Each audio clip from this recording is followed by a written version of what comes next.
Bismillahirrahmanirrahim. Assalamualaikum warahmatullahi wabarakatuh.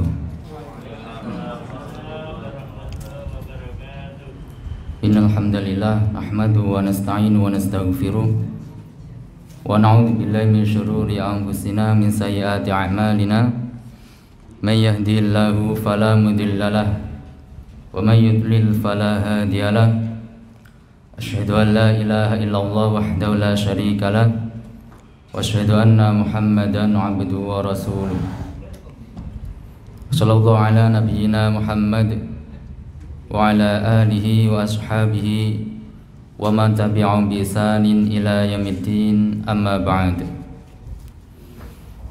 Jamaah yang semoga senantiasa diberkahi dan dirahmati oleh Allah Subhanahu wa taala. Dan semoga Allah Subhanahu wa taala senantiasa memberikan kemudahan kepada kita semuanya di dalam menuntut ilmu syar'i, di dalam memahaminya, mengamalkan serta mengajarkan atau mendakwahkan kepada yang lainnya.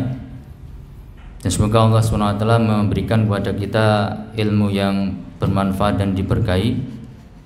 Jamaah yang dimuliakan oleh Allah Subhanahu wa taala, kita senantiasa menyampaikan pujian dan sanjungan, segala puji, pengagungan serta kecintaan untuk Allah Subhanahu wa taala, Zat yang maha sempurna, sempurna pada zatnya, sempurna pada nama-namanya, sempurna pada sifat-sifatnya, dan sempurna pada perbuatan-perbuatannya.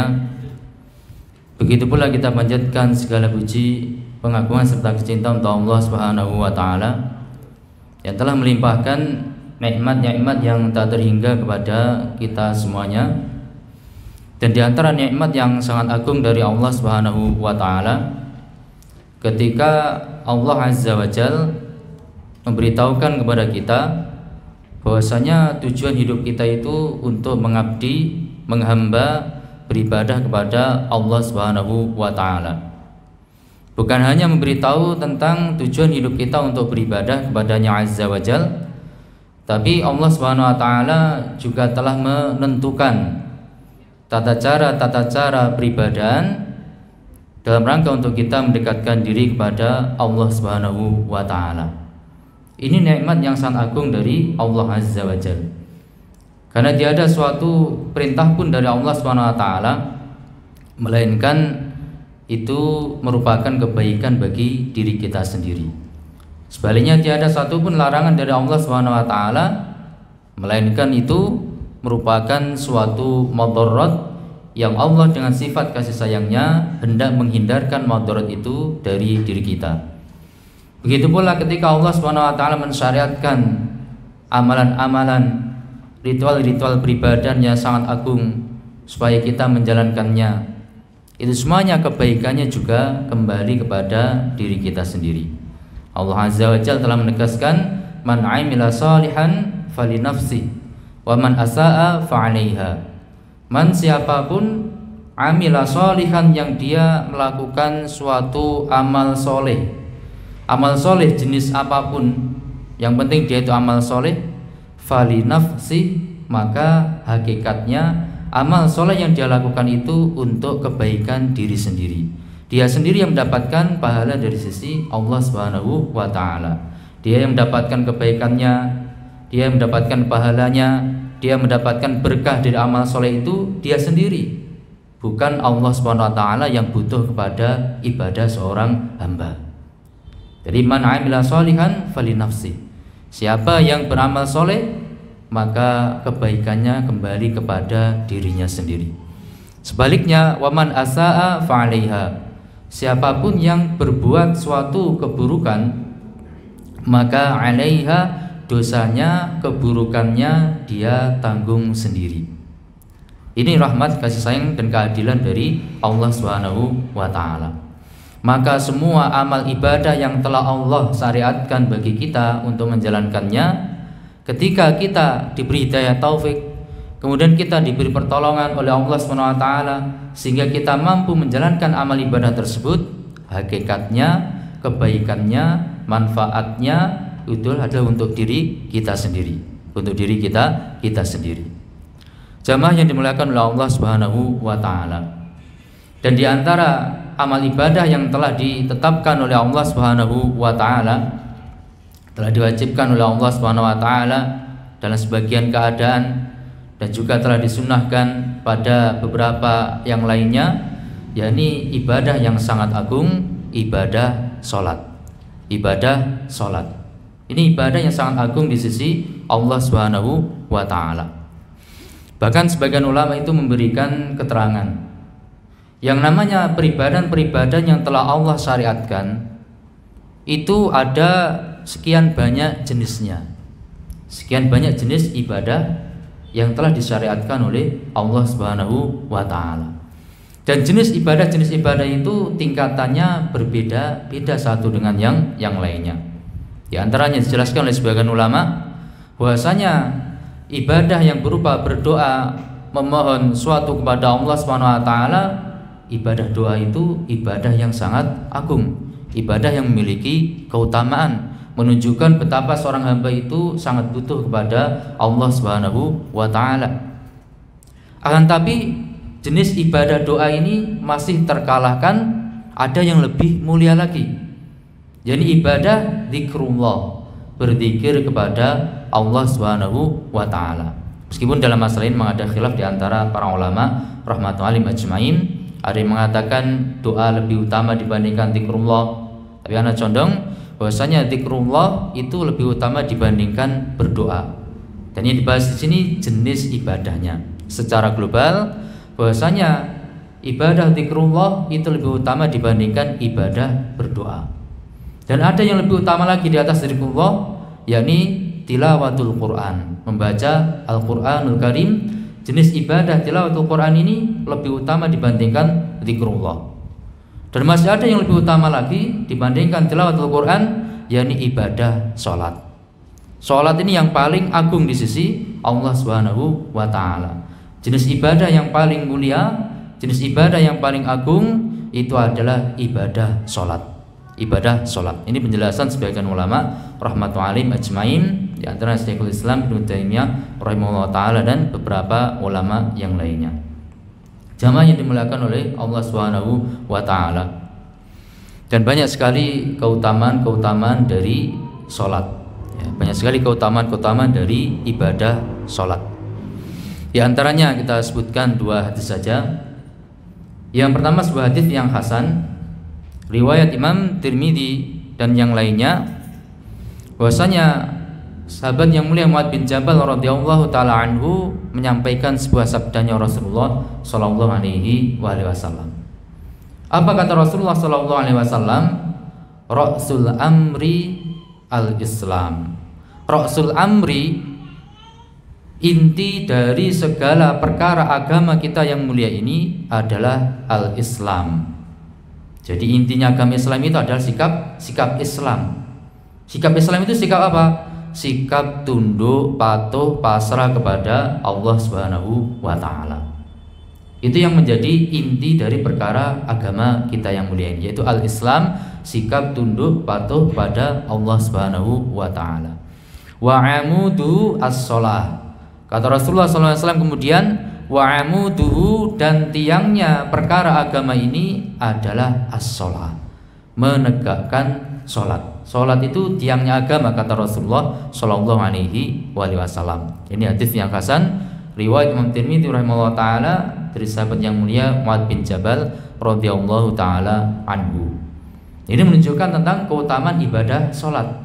Dia dikatakan oleh Rasulullah sallallahu alaihi wasallam sebagai tiangnya agama.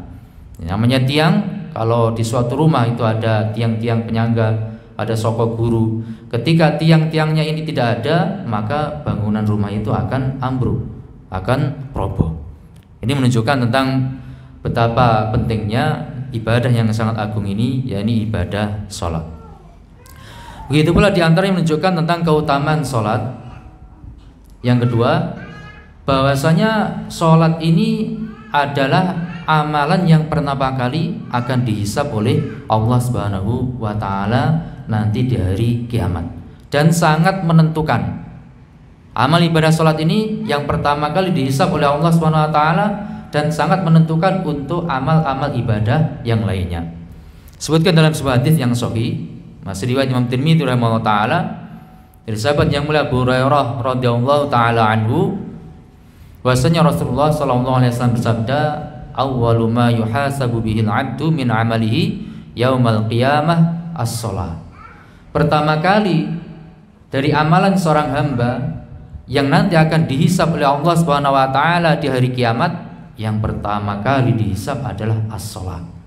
Yang akan ditanya, diperhitungkan, dipertanggungjawabkan di hari kiamat di hadapan Allah Subhanahu wa taala, yang pertama kali adalah perkara sholat. Perkara sholat.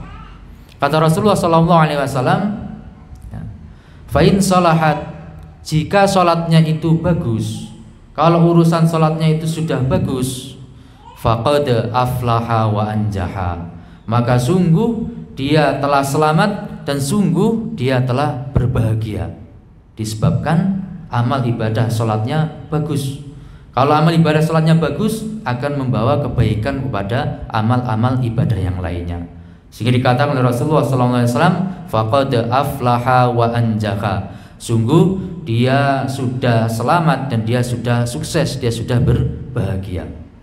Akan tapi sebaliknya, wa in fasadat, jika sholatnya itu rusak, jika sholatnya itu tidak bagus, urusannya tidak bagus dalam masalah sholat ini, faqad khaba wa khasira, faqad khaba, maka sungguh dia telah binasa, wa khasira, dan dia sangat merugi.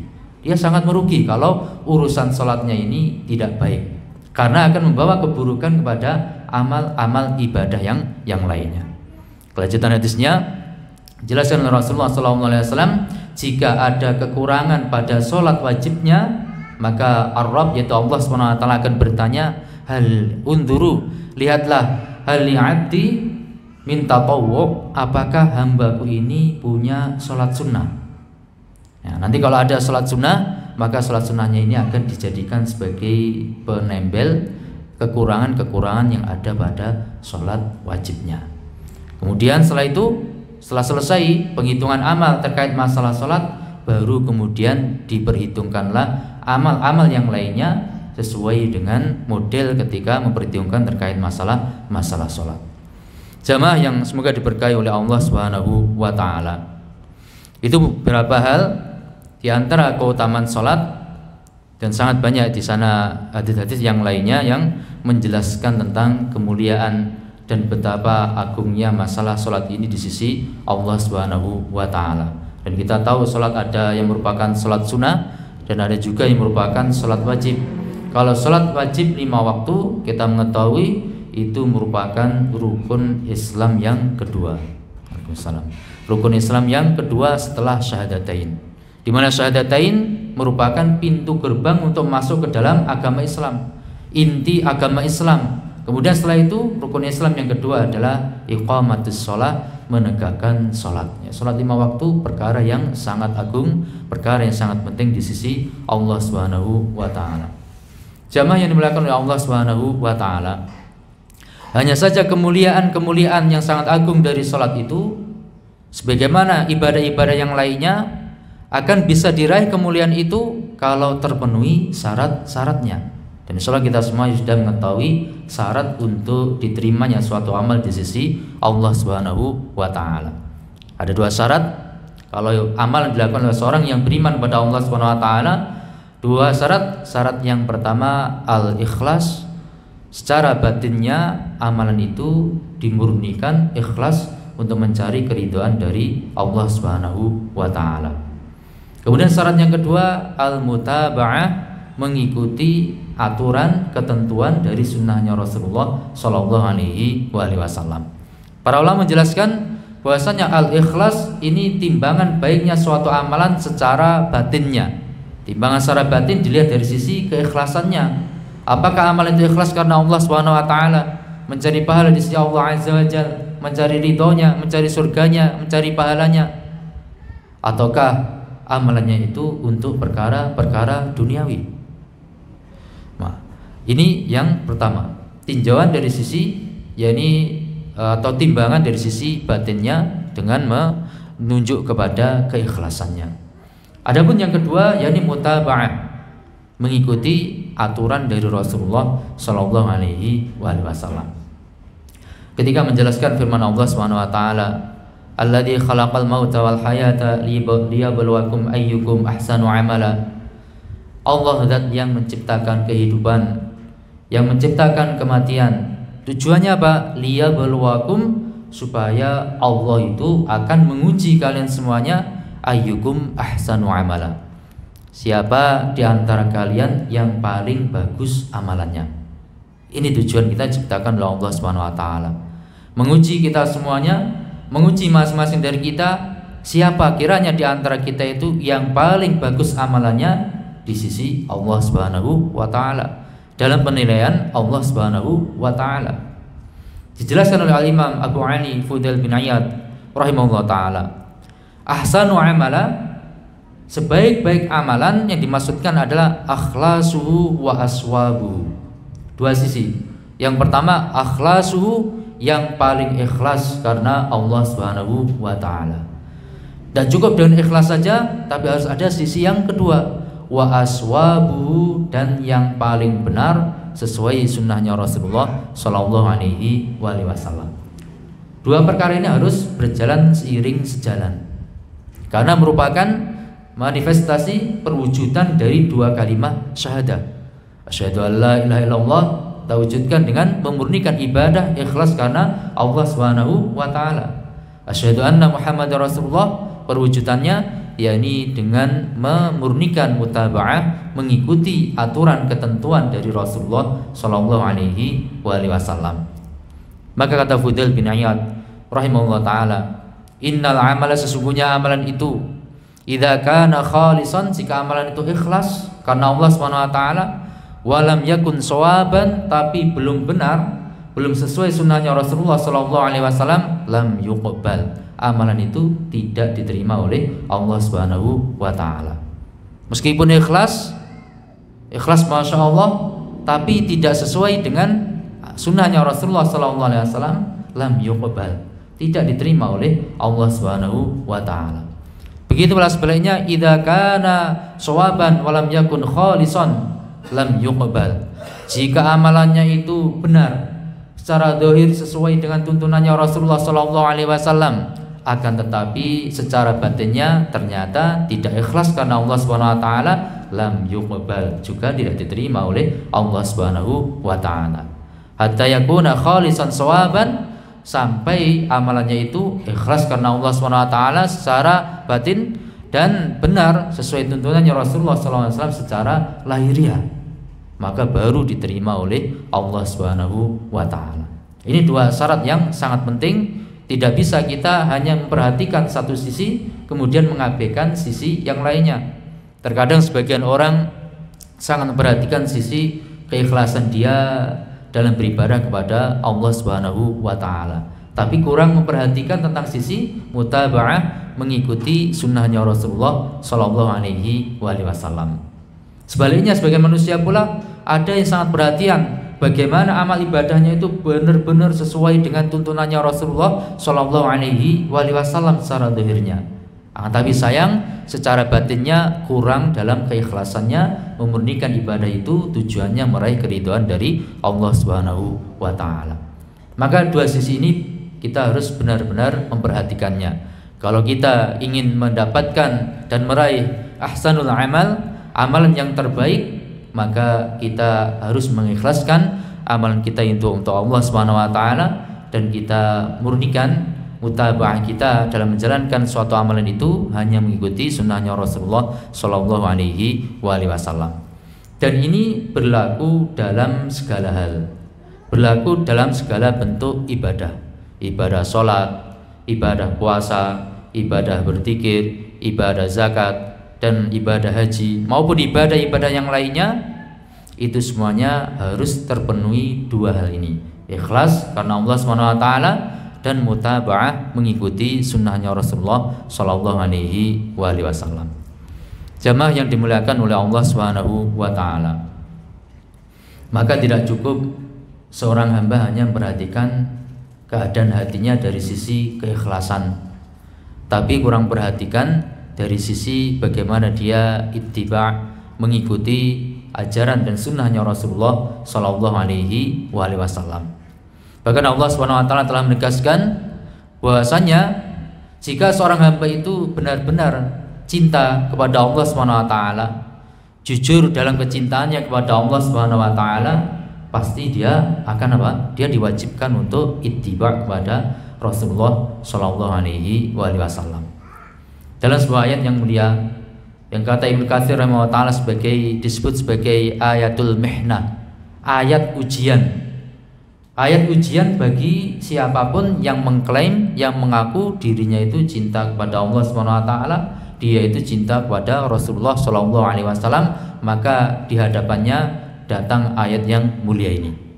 Yaitu Allah Subhanahu Wa Taala berfirman, "Qul, katakanlah wahai Rasul, in kuntum tuhibbunallaha fattabi'uni." In kuntum, jika kalian itu tuhibbunallaha, benar-benar cinta kepada Allah Subhanahu wa taala, dan termasuk cinta kepada Allah Subhanahu wa taala, cinta kepada Rasulullah Shallallahu Alaihi Wasallam. Jika kalian itu benar-benar cinta kepada Allah Subhanahu wa taala, fattabi'uni, maka hendaklah kalian mengikutiku, mengikuti Rasulullah Shallallahu Alaihi Wasallam. Maka ini ayatul mihnah, ayat ujian bagi setiap orang yang mengklaim dirinya itu cinta kepada Rasulullah Shallallahu Alaihi Wasallam, maka dituntut kepadanya untuk mendatangkan bukti dari klaimnya tadi. Kalau benar-benar dia cinta kepada Allah Subhanahu Wa Taala, kalau benar-benar dia cinta kepada Rasulullah Shallallahu Alaihi Wasallam, maka pasti dia akan semangat untuk ittiba', untuk mengikuti sunnahnya Rasulullah Shallallahu Alaihi Wasallam, mengikuti sunnahnya Rasulullah Shallallahu Alaihi Wasallam. Yang mana pada Rasulullah Shallallahu Alaihi Wasallam itu sudah ada suri tauladan yang bagus bagi setiap orang yang beriman kepada Allah Subhanahu Wa Taala. Jamaah yang dimuliakan oleh Allah Subhanahu Wa Taala, maka termasuk dalam bab ini adalah terkait ibadah yang sangat mulia tadi, ibadah sholat. Kalau benar-benar kita cinta kepada Allah Subhanahu Wa Taala, hendaknya dalam ibadah yang sangat agung ini, ibadah sholat ini, kita juga di atas ril ittiba' kepada sunnahnya Rasulullah Shallallahu Alaihi Wasallam. Dengan itu kita akan mendapatkan ampunan dari Allah Subhanahu Wa Taala. Lanjutan ayatnya, yuhibbukumullahu wa yaghfir lakum dzunubakum. Kalau ittiba kepada Rasulullah Sallallahu Alaihi Wasallam, yuhibbukumullah, pasti Allah Subhanahu Wa Taala akan mencintai kalian. Wa yaghfir lakum dzunubakum, dan Allah Subhanahu Wa Taala akan mengampuni dosa-dosa kalian. Masalah keutamaan yang sangat agung dari ittiba kepada sunnahnya Rasulullah, mengikuti sunnahnya Rasulullah Sallallahu Alaihi Wasallam. Pertama, itu bukti kita benar-benar mencintai Allah Subhanahu Wa Taala dan Rasulullah Sallallahu Alaihi Wasallam, bukan hanya klaim tanpa bukti. Kemudian yang kedua, akibat baiknya akan mendatangkan kecintaan dari Allah Subhanahu Wa Taala. Kemudian yang ketiga, akan mendatangkan maghfirah, ampunan dari Allah Subhanahu Wa Taala.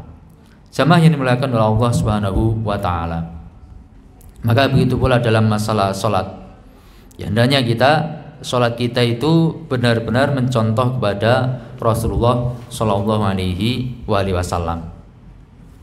Bisa dibuka di halaman 44, ya, di halaman 44.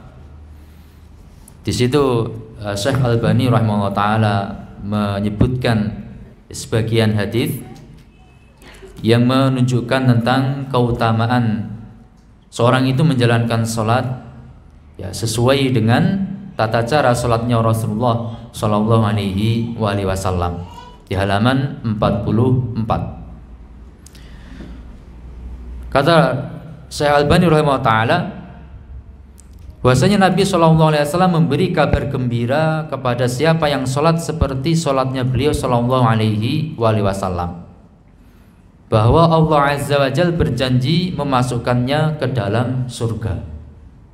Keutamaan yang sangat agung.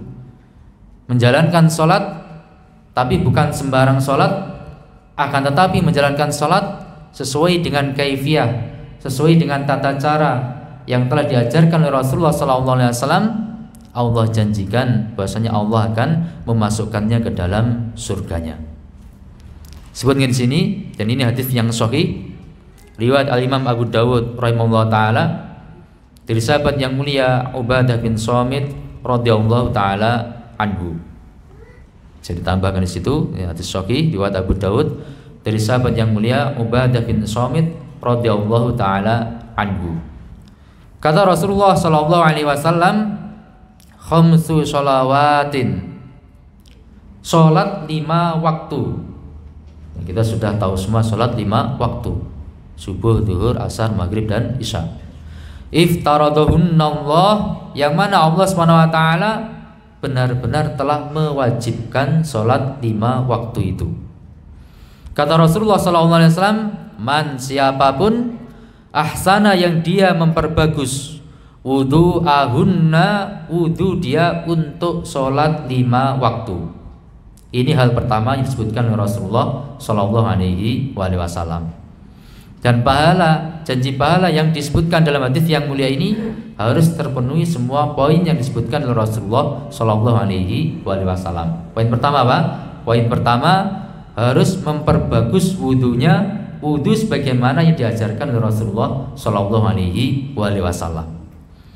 Kemudian syarat yang kedua, wasallahunna liwaqtihinna, wasallahunna, lalu dia melaksanakan sholat 5 waktu itu liwaqtihinna, untuk waktu dari masing-masing sholat 5 waktu sebagaimana yang telah ditentukan oleh Rasulullah Sallallahu Alaihi Wasallam.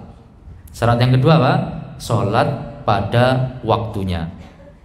Kemudian syarat yang ketiga, wa atamma ruku'ahunna wa atamma, dan dia menyempurnakan. Ini yang menjadi syahid, yang menjadi bukti dalam pembahasan kita. Syarat yang ketiga, wa atamma, dan dia menyempurnakan ruku'ahunna, rukuk pada salat 5 waktu itu, wa sujudahunna, dan sujud pada salat 5 waktu itu, wa khusyu'ahunna, dan kekhusyuan pada salat 5 waktu itu. Rukuknya sempurna, sujudnya sempurna, kekhusyuannya juga dia sempurnakan, semuanya sesuai dengan tuntunan dari Rasulullah Sallallahu Alaihi Wasallam. Nanti akan kita baca insyaallah di kitab yang mulia ini, bukan hanya dijelaskan tentang tata cara, yakni takbiratul ihram, tata cara ruku', tata cara i'tidal, tapi juga dijelaskan tentang masalah kekhusyuan di dalam ibadah yang sangat agung ini. Ini 3 syarat disebutkan oleh Rasulullah Sallallahu Alaihi Wasallam. Yang pertama, memperbagus wudu sesuai sunnahnya Rasulullah Sallallahu Alaihi Wasallam. Yang kedua, sholat tepat pada waktunya, dan yang paling utama di awal waktu. Kemudian yang ketiga, menyempurnakan rukuk, sujud, dan kekhusyuannya sesuai dengan tuntunan Rasulullah Sallallahu Alaihi Wasallam. Apa janji Allah Subhanahu wa Ta'ala? Kana lahu, ada bagi orang tersebut, alallahi, atas Allah SWT, ahdun, janji. Allah punya tanggungan janji kepada orang yang melakukannya. Apa isi janjinya? Ayyaghfiralahu, Allah akan mengampuninya. Allah akan mengampuninya. Kalau diampuni, maka dia akan dimasukkan ke dalam surganya Allah Subhanahu wa Ta'ala. Tapi kalau tidak dijalankan hal yang telah disebutkan oleh Rasulullah SAW tadi, kata beliau, wa man lam yaf'al, dan siapapun yang tidak melakukan seperti itu, falaysa lahu 'alallahi 'ahdun, tidak ada tanggungan janji pada Allah Subhanahu wa Ta'ala bagi hamba yang tidak melakukan perkara yang telah disebutkan tadi. Insya'a ghafara lahu, karena tidak ada janji untuk mengampuni, maka terserah pada kehendaknya Allah Subhanahu wa Ta'ala. Insya'a ghafara lahu, kalau Allah berkehendak bisa jadi Allah akan mengampuni hamba tersebut dengan sifat rahmah, kasih sayangnya Allah Subhanahu wa Ta'ala. Wa insya'a 'adzabah, tapi kalau Allah berkehendak bisa jadi Allah akan mengadabnya, menyiksanya terkait dosa-dosa yang dia belum bertobat kepada Allah Subhanahu wa Ta'ala, selain dosa syirik dan dosa kufur. Jamaah yang dimuliakan oleh Allah Subhanahu wa Ta'ala, ini hadis yang disebutkan oleh Syekh Albani rahimahullah ta'ala di pendahuluan, menunjukkan tentang keutamaan sholat sesuai dengan tuntunan Rasulullah SAW, bahwasanya termasuk suatu faktor penentu seorang hamba akan mendapatkan janji diampuni oleh Allah Subhanahu wa taala. Jamaah yang dimuliakan oleh Allah Subhanahu wa taala. Kemudian di halaman 45 disebutkan pula suatu hadis yang kata Syekh Al-Albani rahimahullah taala mengisyaratkan yakni keutamaan salatnya seorang hamba dibandingkan hamba yang lainnya itu tergantung dengan jauh dekatnya salat yang dilakukan itu dalam mencontoh tata cara salatnya Rasulullah sallallahu alaihi wasallam. Ibadah, jenis ibadah salat memiliki keutamaan.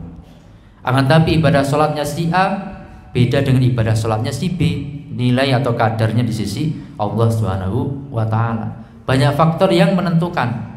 Faktor keikhlasan berbeda akan mempengaruhi nilainya di sisi Allah Subhanahu wa taala. Faktor kekhusyuan berbeda juga akan berbeda nilainya di sisi Allah Subhanahu wa taala. Tata cara salatnya semakin dekat atau semakin jauh dengan tata cara salatnya Rasulullah sallallahu alaihi wasallam akan mempengaruhi nilai dari ibadah salat yang dia kerjakan itu. Kata beliau sebagaimana diisyaratkan oleh Rasulullah sallallahu alaihi wasallam dengan sabdanya, ini juga hadis yang sahih riwayat Abu Daud. Bahwasanya Rasulullah sallallahu alaihi wasallam bersabda, "Innal 'abda la yusolli as-shalah." Sungguh benar-benar seorang hamba itu melaksanakan suatu sholat. Ma yuktabu lahu minha, tapi tidak ditulis pahala di sisi Allah Subhanahu wa taala dari sholat yang dia kerjakan itu illa usyuruha, kecuali 1/10-nya. Usu'uha, kecuali 1/9-nya. Thumunuha, kecuali 1/8-nya. Subu'uha, kecuali 1/7-nya. Sudusuha, kecuali 1/6-nya. Khumusuha, kecuali 1/5-nya. Rubu'uha, kecuali 1/4-nya. Thuluthuha, kecuali 1/3-nya. Kemudian nisfuha, kecuali separuh dari sholat tersebut. Ya, ini terkait amal ibadah seorang hamba. Sama-sama mengerjakan sholat, si A dan si B. Bisa jadi si A pahalanya dia dapat separuh, karena memang tidak sempurna. Namanya manusia tidak akan ada yang bisa sempurna dalam menjalankan ibadah kepada Allah Subhanahu wa taala. Si A bisa jadi nilainya separuh, tapi si B nilainya hanya 1/9. Si C malah lebih rendah lagi 1/10. Nah, ini semuanya kaitannya dengan kekhusyuan seorang hamba dalam ibadah sholat tersebut, dan juga kaitannya dengan apakah sholatnya itu sesuai dengan tata cara sholat yang telah diajarkan oleh Rasulullah Shallallahu Alaihi Wasallam. Oleh karena itu, karena pentingnya perkara ini dan sangat mulianya perkara ini, kemuliaan pahala yang sangat agung dari masalah beribadah sesuai tuntunannya Rasulullah Shallallahu Alaihi Wasallam ini, maka dalam hadis yang sahih riwayat Bukhari dan Muslim dari sahabat yang mulia Malik bin Huwairits radhiyallahu ta'ala anhu, Rasulullah SAW bersabda, "Shallu kama ra'aitumuni usolli." Salatlah kalian sebagaimana kalian melihat aku salat. Ya, salatlah kalian sebagaimana kalian melihat aku salat. Ini sabdanya Rasulullah SAW. Perintah kepada kita semuanya supaya ketika kita menjalankan amal ibadah yang sangat agung, yakni salat ini, hendaknya salat kita itu persis bagaimana tata cara salat yang telah diajarkan oleh Rasulullah Sallallahu Alaihi Wasallam. Dan masya Allah, pengajaran dari Rasulullah Sallallahu Alaihi Wasallam bukan hanya pengajaran secara lisan. Ya, beliau sampaikan secara lisan, diarahkan para sahabat, cara sholat itu seperti ini, seperti ini, seperti ini. Bukan hanya secara lisan, teori, tapi juga secara praktek, pengajaran secara praktek. Ya, pernah sampai Rasulullah SAW itu dalam hadis yang sahih, beliau sholat itu di atas mimbar, naik ke atas mimbar, kemudian menjalankan sholat. Ketika waktunya sujud maka beliau turun, kemudian sujud. Tujuannya apa? Tujuannya supaya bisa dilihat dengan terang oleh para sahabat ridwanu alaihim ajmain. Bisa dilihat dengan cermat, secara detail, setiap gerakan, setiap perpindahan, kemudian bisa dicontoh oleh para sahabat ridwanu alaihim ajmain. Kemudian ditransfer ilmu tersebut, disampaikan ilmu itu kepada murid-muridnya, kemudian ke murid-muridnya, ke generasi berikutnya, demikian seterusnya, dalam rangka untuk mewujudkan perintah beliau, shollu kama ra'aitumuni usolli. Salatlah kalian sebagaimana kalian melihat aku salat. Ya, salatlah kalian sebagaimana kalian melihat aku salat. Dan hadis yang mulia inilah yang melandasi Syekh Albani rahimahullah taala untuk menyusun kitab Sifat Salatun Nabi, ya, Sifatus Salatin Nabi sallallahu alaihi wasallam, minat takbiri ila taslimi ka'annaka taraha. Itu judul lengkapnya, Sifatus Salatin Nabi, sifat salat yang diajarkan oleh Nabi sallallahu alaihi wasallam, minat takbiri, mulai dari takbir yaitu takbiratul ihram, ila taslimi, sampai ke salam di akhir salat, ka'annaka taraha, seakan-akan Anda itu melihat langsung bagaimana sifat salatnya Nabi Shallallahu Alaihi Wasallam berdasarkan penjelasan yang beliau sebutkan dalam kitab Sifat Salat ini. Yang melandasi itu hadis tadi, shollu kama ra'aitumuni usolli. Di halaman 49 beliau menjelaskan tentang sebab dikarangnya kitab yang agung ini. Ya, sebab dikarangnya kitab yang agung ini. Di sini beliau sebutkan beberapa poin. Poin yang pertama, di paragraf yang pertama, beliau mengatakan, tatkala saya tidak menjumpai kitab yang membahas secara menyeluruh masalah ini. Ini latar belakang Syekh Albani rahimahullah menulis kitab ini. Karena belum didapatkan kitab yang secara khusus membahas tentang sifat salat Nabi Shallallahu Alaihi Wasallam dan sifatnya komprehensif, menyeluruh sampai sedetil-detilnya, itu belum didapatkan. Ini kata Syekh Albani rahimahullah taala. Jadi mulai dari takbiratul ihram sampai ke salam secara detil dan berdasarkan dari hadis-hadis yang sahih dari sunnahnya Rasulullah SAW itu belum didapatkan. Karena latar belakang itulah kemudian beliau menyusun kitab ini. Kemudian poin yang kedua beliau sebutkan mengamalkan perintahnya Rasulullah SAW, shollu kama ra'aitumuni usolli. Di bagian tengah itu, shollu kama ra'aitumuni usolli. Rasulullah SAW telah merintahkan, shollu, sholatlah kalian semua, kama ra'aitumuni, sebagaimana kalian melihat aku, usolli, aku itu melaksanakan sholat. Nah, oleh karena itu, kata beliau, saya bersungguh-sungguh dan mencari sedikit demi sedikit hadis-hadis yang berhubungan dengan pembahasan sholat dari berbagai macam kitab-kitab hadis. Dan buah dari hal ini adalah kitab di hadapan Anda ini, kitab Sifat Salat Nabi Sallallahu Alaihi Wasallam. Ini hasil dari penelitian beliau, sedikit demi sedikit meneliti hadis-hadis yang mana yang sahih dari Rasulullah SAW beliau ambil, yang tidak sahih tidak beliau masukkan di dalam kitab yang mulia ini.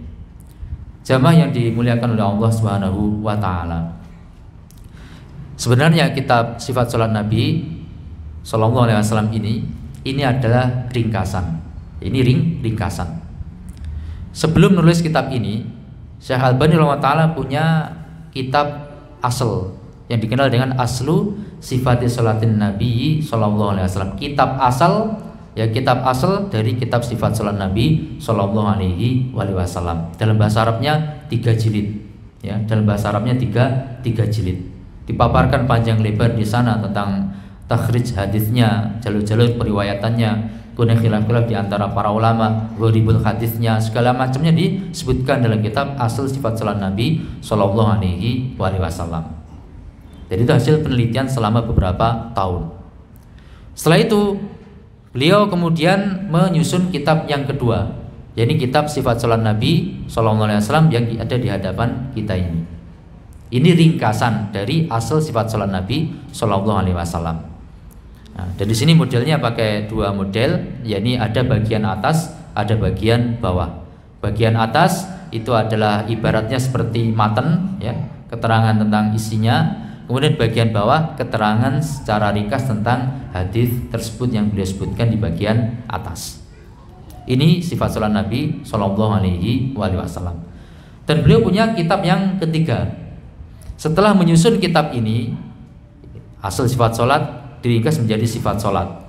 Kemudian Sifat Salat ini diringkas lagi oleh Syekh Albani rahimahullah taala menjadi Talkhisu Sifati Salatin Nabi Sallallahu Alaihi Wasallam. Ringkasan Sifat Salat Nabi Sallallahu Alaihi Wasallam. Kitab kecil tipis, ya, kitab kecil dan tipis. Ini 3 kitab ditulis oleh Syekh Albani rahimahullah taala terkait sifat salat Nabi Shallallahu Alaihi Wasallam. Dan beliau sebutkan di paragraf yang terakhir, saya mensyaratkan bagi diri saya untuk tidak mencantumkan dalam kitab ini melainkan hadis Nabi Shallallahu Alaihi Wasallam yang sanadnya sahih. Ini syaratnya Syekh Albani rahimahullah taala untuk dirinya sendiri. Dalam kitab sifat salat ini beliau tidak mencantumkan kecuali hadis-hadis yang sahih ataupun hasan dari Rasulullah Shallallahu Alaihi Wasallam, yang valid dari Rasulullah Shallallahu Alaihi Wasallam. Tapi tentu saja yang beliau maksudkan adalah apa? Sahih berdasarkan hasil ijtihadnya Syekh Albani rahimahullah taala. Tidak menutup kemungkinan dan akan banyak sekali di antara hadis-hadis yang disebutkan oleh Syekh Albani rahimahullah taala akan ada dan banyak hadis-hadis yang masih ada perbedaan pendapat di antara para ulama rahmatullahi alaihim ajmain. Di antara para ulama ahli hadis, ya, di antara para ulama ahli hadis.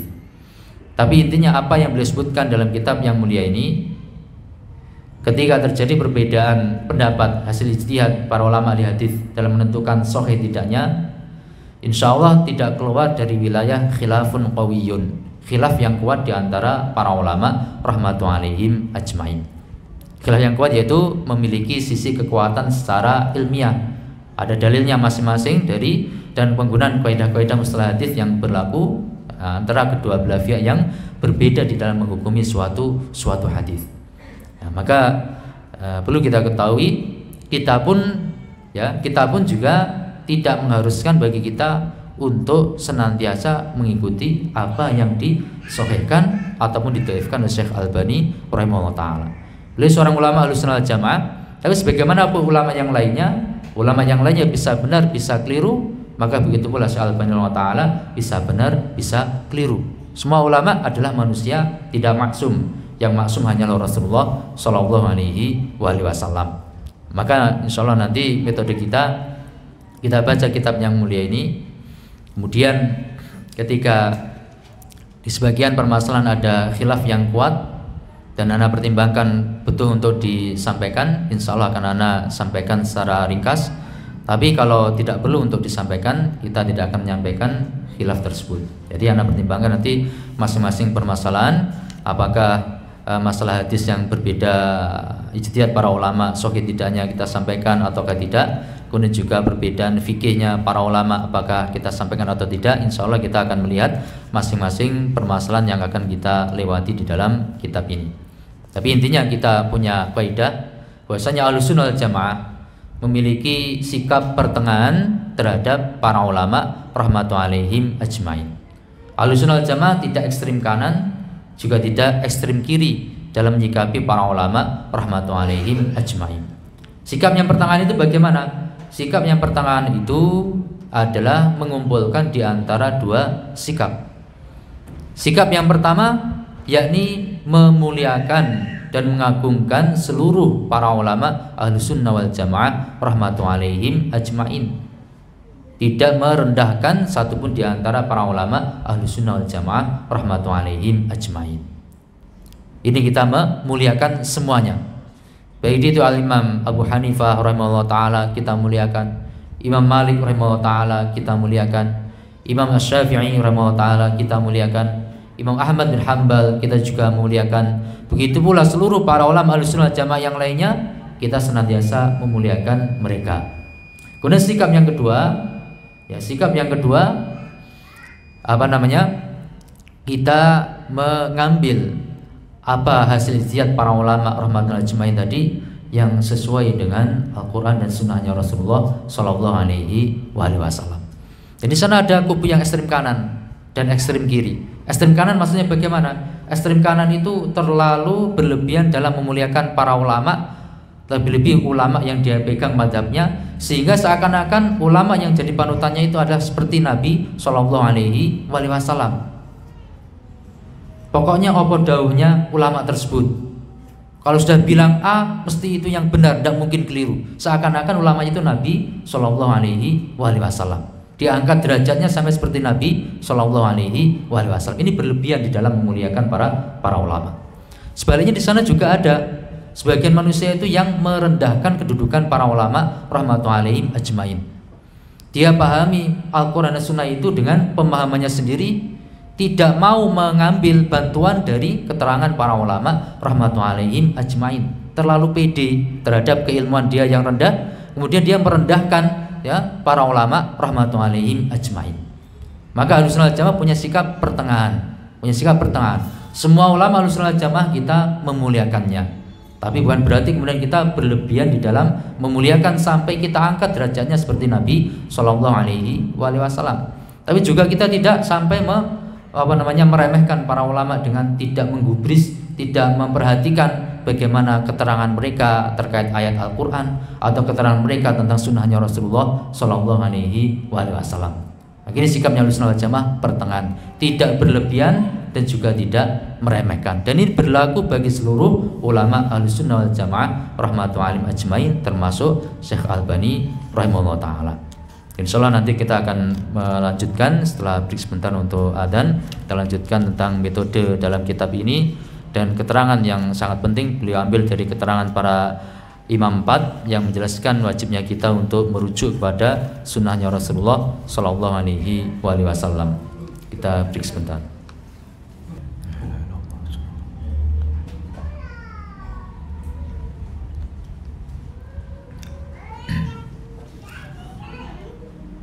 Bismillahirrahmanirrahim. Alhamdulillahirabbil alamin wassalatu wassalamu ala asyrofil anbiya'i wal mursalin wa ala alihi washabbihi ajma'in, amma ba'd. Baik, kita lanjutkan di halaman 53. Ini perkara yang sangat penting yang beliau cantumkan di sini. 53 ya, halaman 53. Metode kitab Sifat Salat Nabi karya Syekh Albani rahimahullah taala. Beliau jelaskan di sini dan ini perkara yang penting. Kata beliau, mengingat pembahasan kitab ini adalah menerangkan tata cara petunjuk sholat yang dilakukan Nabi SAW, maka saya tidak akan terikat dengan suatu madhab tertentu dikarenakan sebab yang telah dijelaskan. Saya hanya memuat dalam kitab ini hadis-hadis sahih dari Rasulullah SAW, sebagaimana hal ini adalah madhab para ahli hadis baik pada masa lalu maupun saat ini. Ini metode yang digunakan oleh Syekh Albani rahimahullah taala. Jadi hanya menyebutkan hadis-hadis yang sahih, tidak terikat dengan madhab tertentu. Karena sebagaimana dikatakan sendiri oleh Al-Imam Asy-Syafi'i rahimahullah taala yang nanti akan kita baca kalam beliau insyaallah taala, bahwasanya tidak ada seorang alim pun melainkan pasti akan terluput darinya suatu sunnah dari Rasulullah Shallallahu Alaihi Wasallam. Kata para sahabat itu tidak ada yang dia bisa mengumpulkan seluruh sunnahnya Rasulullah Shallallahu Alaihi Wasallam. Ada hadis-hadis diketahui oleh sahabat A, tidak diketahui oleh sahabat B. Begitu pula sebaliknya diketahui oleh sahabat B, tidak diketahui oleh sahabat A. Begitu pula para aimatul madzhab, para imam madzhab juga demikian keadaannya. Ada ajaran-ajaran tertentu, sunnah-sunnah tertentu diketahui oleh Imam A, tidak diketahui oleh Imam B, diketahui oleh Imam B, tidak diketahui oleh Imam A, demikian seterusnya. Oleh karena itu beliau tidak mengikat pada mazhab ulama tertentu, akan tetapi beliau paparkan di sini yakni hadis-hadis yang sahih dari Rasulullah Shallallahu Alaihi Wasallam. Dan ini mazhabnya ahlul hadis. Ini perlu diketahui bahwasanya dalam masalah memahami agama ini dan juga mengamalkannya, kaum muslimin ini ada beberapa metode. Ada yang pakai metode bermadhab, ada yang pakai metode ahli hadis tidak terikat dengan madhab tertentu. Yang ikuti metode bermadhab, ya, yang ikuti metode bermadhab ini juga ada sebagian dari ulama kita rahmatullahi alaihim ajmain, seperti Syekh bin Baz rahimahullah taala, Syekh Ibnu Utsaimin rahimahullah taala. Beliau berdua itu madhabnya Hanabilah, ikut madhabnya Imam Ahmad bin Hanbal rahimahullah ta'ala. Tapi bermadhab sebagai sistem beragama untuk mempelajari agama ini bukan berarti kemudian fanatik terhadap madhab Hanabilah. Ketika apa yang ada dalam madhab Hanabilah itu adalah menyelisih sunnahnya Rasulullah SAW, jelas-jelas menyelisih sunnahnya Rasulullah SAW, maka beliau para ulama itu meninggalkan madhabnya, tidak fanatik pada madhab yang beliau pegang. Begitu pula para ulama yang lainnya rahmatullahi alaihim ajmain. Ini yang pakai metode bermadhab. Maka keliru kalau bermadhab tapi fanatik. Yang keliru bukan bermadhabnya, yang keliru apa? Fanatikma. fanatiknya itu yang keliru. Bermadhab ini sebagian ulama memakainya bukan keliru bermadhab. Yang keliru kalau berlebihan di dalam bermadhab, menganggapnya itu seperti seakan-akan hadis dan sunnahnya Rasulullah Shallallahu Alaihi Wasallam. Sebaliknya di sana juga ada yang ikuti model ulama ahli hadis, tidak terikat dengan madhab fikih tertentu, tapi yang dia cari mana yang sahih dari hadisnya Rasulullah Shallallahu Alaihi Wasallam. Dan madhab ahli hadis ini bukan berarti kemudian memahami hadis dengan dirinya sendiri, tidak memperhatikan keterangan para ulama ahli fikih, bukan seperti itu. Tapi dimaksudkan tidak terikat dengan madhab tertentu, dengan tetap memahami hadis itu dengan keterangan para ulama rahmatullahi alaihim ajmain. Ini sikap pertengahan dari Ahlussunnah wal Jamaah. Baik, maka ini metode yang digunakan Syekh Al-Albani rahimahullah taala. Setelah itu di halaman 57 beliau menyebutkan beberapa pernyataan dari Imam 4 yang menjelaskan wajibnya kita untuk berpegang teguh dengan sunnahnya Rasulullah Sallallahu Alaihi Wasallam dan meninggalkan perkataan para ulama itu yang menyelisih sunnahnya Nabi Sallallahu Alaihi Wasallam. Insyaallah kita baca sebagian. Yang pertama dari Al-Imam Abu Hanifah rahimahullah taala. Imam Abu Hanifah rahimahullah taala. Beliau mengatakan idza sahhal haditsu fahuwa madhhabi. Idza sahha, jika telah sahih al haditsu, suatu hadis itu, fahuwa, maka berarti hadis tersebut adalah madhabi, madhabku. Kemudian di halaman 58 beliau juga mengatakan bagian atas, la yahillu, tidaklah halal, li ahadin, bagi siapapun, li ahadin, bagi siapapun. Apa yang tidak halal? Ayyakhudha, untuk dia itu mengambil, biqaulina, dengan perkataan kami, dengan pendapat kami, malam ya'lam, selama dia itu tidak mengetahui, min aina, dari mana, akhadnahu, kami mengambil pendapat tersebut. Ini penegasan dari Imam Abu Hanifah rahimahullah taala. Tidak boleh, tidak halal bagi siapapun mengikuti pendapat beliau rahimahullah taala selama tidak mengetahui dalil yang melandasi pendapat beliau tersebut. Ini hasungan dari beliau rahimahullah taala untuk para pengikutnya supaya apa? Supaya berpegang teguh dan mengikuti sunnahnya Rasulullah Shallallahu Alaihi Wasallam dan tidak taklid buta kepada beliau rahimahullah taala. Yang beliau inginkan para pengikutnya itu adalah ittiba, mengikuti sunnahnya Rasulullah Shallallahu Alaihi Wasallam. Kalau mengikuti pendapat beliau harus mengetahui dalilnya, karena dalil itu yang menjadi inti, landasan, bukan pendapat beliau rahimahullah taala. Ini sebagian pernyataan dari Al-Imam Abu Hanifah rahimahullah taala. Langsung kemudian yang kedua dari Imam Malik rahimahullah taala di halaman 60. Imam Malik rahimahullah taala di halaman 60. Kata Imam Malik rahimahullah taala, dan ini menunjukkan tentang sikap insafnya beliau, kejujuran beliau, sportivitas beliau rahimahullah taala. Imam Malik bin Anas rahimahullah taala mengatakan, beliau gurunya Imam Syafi'i, innama ana basyarun, aku itu hanya manusia biasa. Ukhti'u wa usibu, ukhti'u, kadang aku juga keliru, usibu wa usibu, dan kadang aku juga benar. Namanya manusia biasa, bisa benar bisa keliru. Itu kata Imam Malik rahimahullah taala.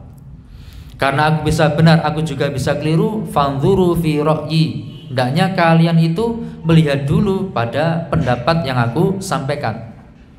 Jangan langsung diambil mentah-mentah, tapi apa? Fa kullu ma wafaqal kitab wa sunnah fakhudhuhu. Segala sesuatu dari pendapatku itu yang ternyata sesuai dengan Al-Quran dan sunnahnya Rasulullah SAW, fakhudhuhu, maka silahkan diambil.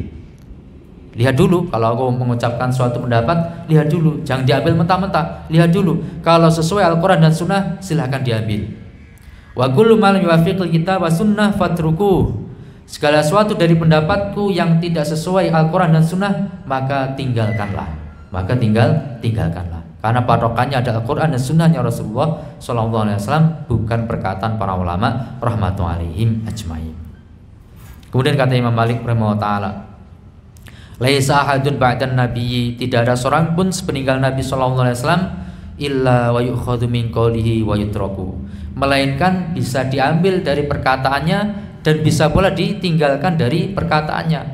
Diambil kapan? Kalau sesuai sunnahnya Rasulullah Shallallahu Alaihi Wasallam. Ditinggalkan kapan? Kalau jelas-jelas bertentangan dengan sunnahnya Rasulullah Shallallahu Alaihi Wasallam. Illan nabiyya, kecuali Nabi Shallallahu Alaihi Wasallam yang maksum, yang mesti benar perkataannya dari wahyunya Allah Subhanahu Wa Taala. Kalau sabdanya Rasulullah Shallallahu Alaihi Wasallam dan ajaran beliau harus diambil. Beda dengan manusia yang lainnya. Selanjutnya yang ketiga dari Al-Imam Asy-Syafi'i rahimahullah taala. Ya, pernyataan yang lain bisa antum baca di situ. Al-Imam Asy-Syafi'i rahimahullah taala, beliau mengatakan, "Ma min ahadin, tidak ada seorang pun, illa melainkan wa tadhhabu alaihi sunnatun li Rasulillah sallallahu alaihi wasallam." Melainkan mesti ada yang terluput dari dia suatu sunnahnya Rasulullah sallallahu alaihi wasallam. Wa ta'zubu anhu, dan mesti ada suatu sunnahnya Rasulullah sallallahu alaihi wasallam yang menjauh dari dia. Itu namanya manusia. Tidak mungkin ada manusia yang bisa mengumpulkan sunnahnya Rasulullah sallallahu alaihi wasallam tanpa terluput satu pun, kecuali satu orang, yaitu siapa? Ya Rasulullah sallallahu alaihi wasallam itu sendiri. Kalau selain beliau tidak ada yang bisa mengumpulkan sunnah beliau sallallahu alaihi wasallam. Ini kata Imam Syafi'i rahimahullah taala. Famahma qultu min qaulin aw asaltu min aslin, maka bagaimanapun aku berpendapat dengan suatu pendapat atau aku membuat usul pondasi dalam suatu usul, fihi an Rasulillah sallallahu alaihi wasallam khilafu ma qultu, ternyata dalam hal itu ada datang dari Rasulullah sallallahu alaihi wasallam menyelisih apa yang aku katakan, fal qawlu ma qala Rasulullah sallallahu alaihi wasallam, maka perkataan yang harus diambil adalah perkataan Rasulullah sallallahu alaihi wasallam. Kalau pendapatku menyelisih, tinggalkan pendapatku, ambil perkataan Rasulullah sallallahu alaihi wasallam. Wa huwa qauli, dan itulah sejatinya perkataanku sendiri, yaitu yang sesuai dengan sunnahnya Rasulullah sallallahu alaihi wasallam.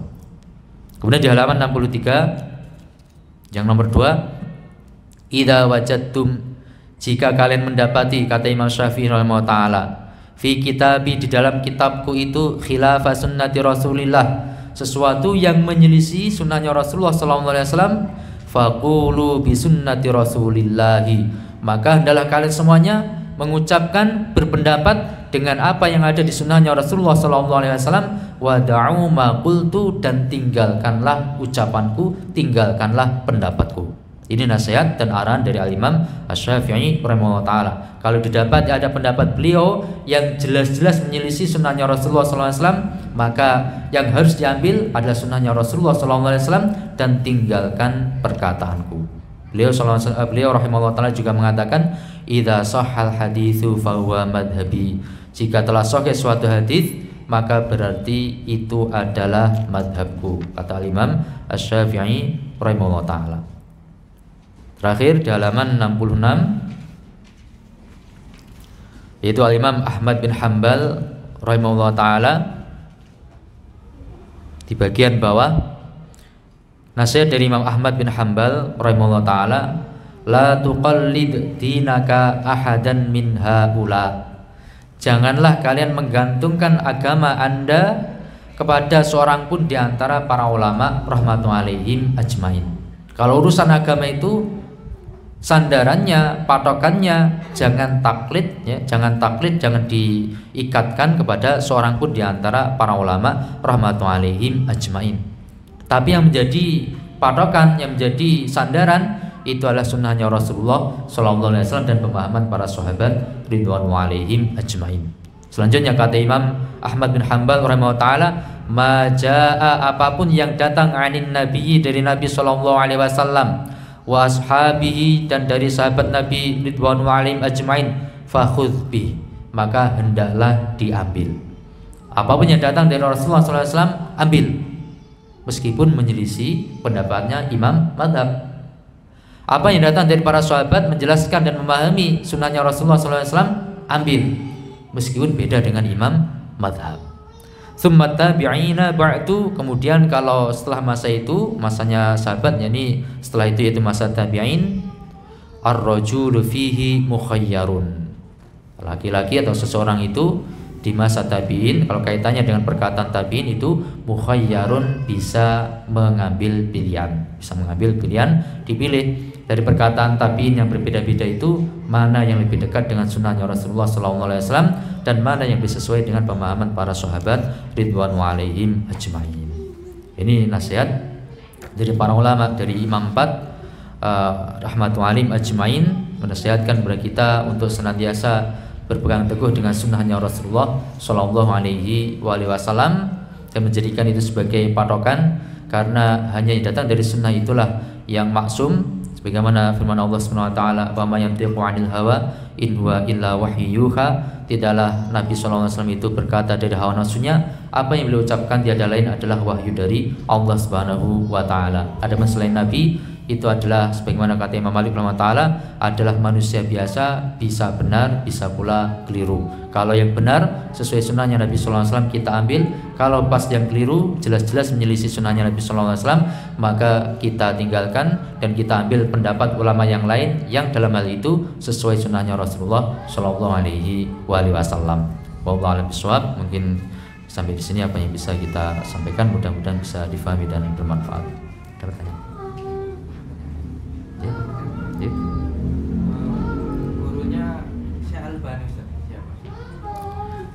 Gurunya Syekh Albani rahimahullah taala banyak ya, guru beliau itu banyak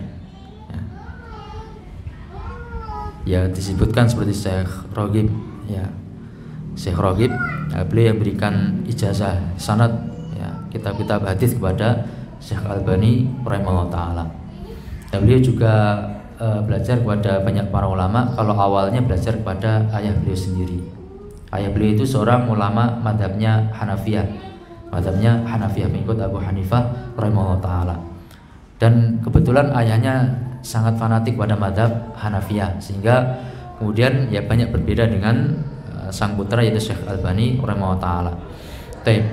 Jadi banyaklah di antara guru-guru beliau rahimahullah taala. Beliau juga belajar, bukan hanya belajar tentang ilmu hadis, beliau juga belajar masalah qiraah, beliau belajar pula masalah usul fikih, mustalah hadis, dan juga ilmu-ilmu yang lainnya beliau mempelajarinya. Cuma beliau lebih fokus pada mempelajari hadis-hadisnya Rasulullah SAW selama 60 tahun lebih. Beliau punya proyek untuk mendekatkan sunnahnya Rasulullah SAW itu kepada umat Islam. Beliau meneliti hadis-hadis dan segala hal, jalur-jalur riwayatan. Beliau banyak nulis kitab dan kitabnya sangat banyak terkait hadis-hadisnya Rasulullah SAW. Guru beliau sebenarnya juga sangat banyak, murid-muridnya juga sangat banyak. Wallahu a'lam bishawab. Tapi mungkin kita cukup sampai di sini. Mudah-mudahan bisa difahami dan bermanfaat bagi hati kita, dunia kita, dan akhirat kita.